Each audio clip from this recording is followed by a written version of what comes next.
आणखी किती विवाहितांचे हुंडाबळी जाणार हाच खरं तर सवाल आहे। कारण पुण्याच्या उरुळी कांचन परिसरात पुन्हा एकदा हुंड्यासाठी विवाहितेनं आत्महत्या केली आहे। या विवाहितेची सासू गावाची सरपंच आहे तर सासरा मुख्याध्यापक आहे। 2019 मध्ये दीप्ती आणि रोहन या दोघांचं लग्न झालं। रोहननं दीप्तीला व्यवसायासाठी माहेरून 10 लाख रुपये आणायला सांगितले। मुलीच्या सुखासाठी माहेरच्यांनी ते पैसे दिलेही, पण पुन्हा काही दिवसांनी लग्नात हुंडा दिला नाही, गाडी दिली नाही म्हणून पतीनं दीप्तीचा छळ करायला सुरुवात केली।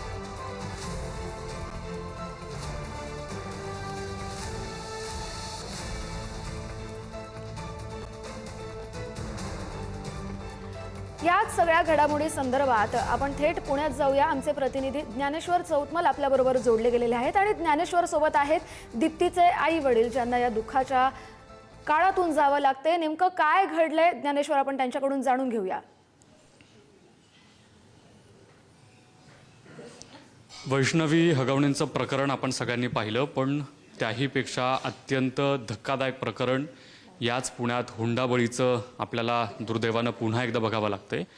माझ्या बाजूला असलेली ही जी चिमुरडी आहे, या चिमुरडीच्या समोर हिच्या आईनं फाशी घेतली, गळफास लावून घेतला, आत्महत्या तिला करावी लागली आणि त्या मुलीचे आईवडील माझ्यासोबत आहे। तुमच्या मुलीनं आत्महत्या केली, काय कारण आहे? वारंवार तिला कामावरून बोलले, वारंवार पैशाची मागणी केली, टोचून बोलले। सासू नवरा दोघंही तिला टोचून बोलायचे। सासू तर सारखी बोलायची, मला फोन करून सांगायची ती असं करते तसं करते। नवरा पण बोलायचा, तो पण मला फोन करून सांगायचा, तिला सांगा ना काहीतरी, ती असं करते तसं करते। तिला आम्ही समजून सांगायचं, बाळा तुझा संसार वाचव सगळं नीट, तू सगळ्यांना समजून घे, नाही सगळ्यांना ॲडजस्ट करून घे की तुझा संसार झाला पाहिजे नीट, एक बाळ आहे तुझ्या पोटात, बरोबर। आता तुम्हाला लढावं तर लागणार आहे या सगळ्या परिस्थितीत। काय नेमक्या मागण्या असायच्या आणि काय करतात सासू सासरे? 5 ते 6 वर्षापूर्वी माझ्या मुलीचं थाटामाटात आम्ही लग्न केलं। 50 तोळे सोने देऊन एकदम जोरात लग्न केलं। लग्नानंतर काही दिवस व्यवस्थित चालल्यानंतर त्यांची फर्निचरची अपेक्षा होती। जे फर्निचरवाल्याला ते घरी घेऊन आले, आम्ही फर्निचरवाल्यांचे पैसे आम्ही स्वतः पे केले। म्हणलं काही देऊ नका आम्हाला, रुकूत काय म्हणतात ते, त्याच्यापेक्षा आम्हाला फर्निचर दिलं, काही प्रमाणात चांदी दिली। लग्नानंतरचा सुद्धा आम्ही खूप खर्च केला, वर्षभर आम्ही त्यांना देतच राहिलो। त्याच्यानंतर काही दिवस ठीक चालले होते। त्यांनी व्यवसाय चालू करण्यासाठी आमच्या पाहुण्यासंबंधात त्यांनी एक व्यवसाय चालू केला। त्या व्यवसायासाठी खूप मोठी मदत केली त्यांना। ती मुलगी सुद्धा माझ्या त्या व्यवसायामध्ये सहकार्य करायची। काय आर्थिक परिस्थिती बरी नव्हती का, ज्यांच्या घरात तुम्ही मुलगी दिली? आर्थिक परिस्थिती बरी होती, परंतु त्यांना त्याच्यापेक्षा पुढं जायचं होतं। आमच्या लेवलला किंवा आमचे जे पाहुणे त्यांचे कारखाने त्यांनी पाहिल्यानंतर त्या लेवलला जाण्यासाठी त्यांच्या पार्टनर होण्याचा किंवा त्यांच्या बरोबरीला जाण्याचा त्यांनी ते हे केलं। त्यांनी त्या व्यवसायात उडी घेतली। त्या व्यवसायासाठी खूप मोठा खर्च होता, त्याचे काही पैसे आम्ही त्यांना मदत केली, आमच्या काही पाहुण्यांनी मदत। पण ते काय करायचे? सरपंच होते असं आम्ही ऐकलं, सासू, हे खरं आहे का? सरपंच हे आता 5-3 महिन्यापूर्वी सरपंच झाल्यात। तत्पूर्वी 5-6 वर्षापूर्वी ते काही व्यावसायिक आधी आम्हाला सांगितलं, पाहुण्यांपैकी असल्यामुळे आम्ही जास्त चौकशी न करता माझी लाडाची मुलगी त्यांना दिली। माझी मुलगी दिल्यानंतर काही दिवस चालल्यानंतर त्यांचा काही व्यवसाय नव्हता। 5-6 वर्षानंतर त्यांनी नवीन व्यवसाय चालू केला होता। त्या व्यवसायामध्ये आमच्या पाहुणे मंडळींनी आम्ही त्यांना खूप सहकार्य केलं। ते सहकार्य करत असताना माझ्या मुलीने सुद्धा ते ऑफिस सांभाळण्याचं काम केलं। ती सुद्धा ऑफिसला जायची। वेळ का आली? आत्महत्या करण्याची वेळ का आली? ह्या शेवटच्या वर्षामध्ये त्यांनी मुलीला त्रास द्यायला सुरुवात केलं आणि माझी मुलगी दुसऱ्यांदा ज्यावेळेस गरोदर राहिली त्यावेळेस त्या लोकांनी मुलगी आहे म्हणून ते गर्भपात करण्याचा प्रयत्न केला। हे आम्हाला त्यांनी सांगितलं नाही। तिथंच माझी मुलगी खचली आणि तिला तिचा त्रास असह्य झाला। तुमचं शेवटचं कधी बोलणं झालं तुमच्या मुलीसोबत? तिनं काही त्रास होतोय असं तुम्हाला यापूर्वी सांगितलं होतं का? सांगायचे आधी थोडं की मम्मी मला ते बोलतायत, मला त्रास देत आहेत, हे मागतायत ते मागतायत, पण मला नको वाटतं का तुम्हाला सांगायला की कसं मागायचं आई वडिलांकडे, त्यांच्याकडे आहे तरी ते तुमच्याकडनं अपेक्षा करतात की आम्हाला द्या अजून। आणि त्या दिवशी शेवटच्या दिवशी तिने मला फोन केला, मी केला तिला फोन 7 वाजता। ती अर्धा तास माझ्याशी बोलत होती। मम्मी मला नाही सहन होते गे, मला खूप त्रास होतो या गोष्टीचा।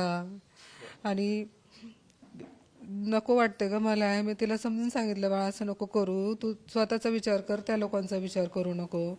आणि एक एक गोष्ट सांगायला लागली, मम्मी इथून मागं पण प्रत्येक गोष्ट हे द्या ते द्या करा. आणि 6 महिन्यापासून मला तो टॉर्चर करतोय की माझ्या आणि तिच्या नावावर एक प्रॉपर्टी, त्या प्रॉपर्टीतला तुझा हिस्सा मागून घे, म्हणजे आपल्याला होईल 50% हिस्सा असतो. हे सगळं तुम्ही पोलिसांमध्ये, महिला आयोगामध्ये तक्रार दिली होती का? तर काय तुम्हाला रिस्पॉन्स मिळाला? पोलिसांकडनं तर काही रिस्पॉन्स म्हणजे आम्ही त्या दिवशी 10-10:30 वाजता पोलीस स्टेशनला गेलो. त्यांनी आम्हाला कंप्लेंट घ्यायला तयार नव्हते, आम्हाला बसवून ठेवलं. अर्धा तास बसवलं. नंतर हळूहळू कोणाचे फोन, आता कुणाकुणाचे फोन यायला लागले, हे करायला लागले. मग त्यांनी हळूहळू कंप्लेंटला सुरुवात केली. पहाटे 5 वाजता कंप्लेंट देऊन पहाटे 5ला घरी आलो. 11 ते 5 एवढा कंप्लेंट घेण्यासाठी एवढा वेळ लागतो का? इतका वेळ लागला? पोलिसांनी तुमची तक्रार नोंदवली?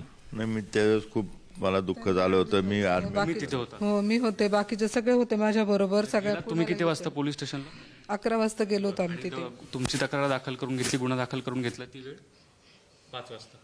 5 वाजता आम्ही बघ घरी आलो, म्हणजे 6 तास 4 वाजता. पोलीस चौकीत 6 तास बसून 5 होता. तास लागले. हो.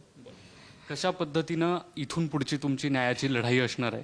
खरं म्हणजे तुमच्या या सगळ्यात म्हणजे आपण बघतोय घरात हे सगळे कुटुंबीय, कोणाच्याही घरात जेव्हा इतकी दुःखाची परिस्थिती असते तेव्हा पण त्याचं स्वरूप वेगवेगळं असतं. अर्थात या सगळ्या लढाईत तुम्हाला रडून चालणार नाही, तर लढावं लागणार आहे. तर तुमची आता काय सरकारकडे मागणी असणार?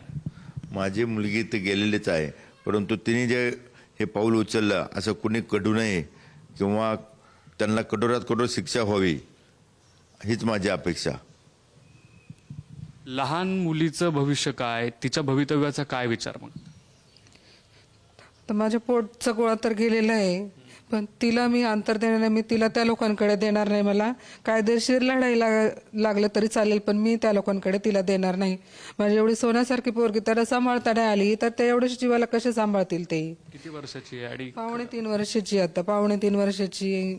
मायलेकींचं कसं होतं त्या नातं? नातात आई तिला मम्मी बोलायला आवडायचं नाही, तर तिला आई म्हणायला शिकवलं तिने. ह्याच्यावर ओळखून घ्या की कसं नातं असेल त्याचं.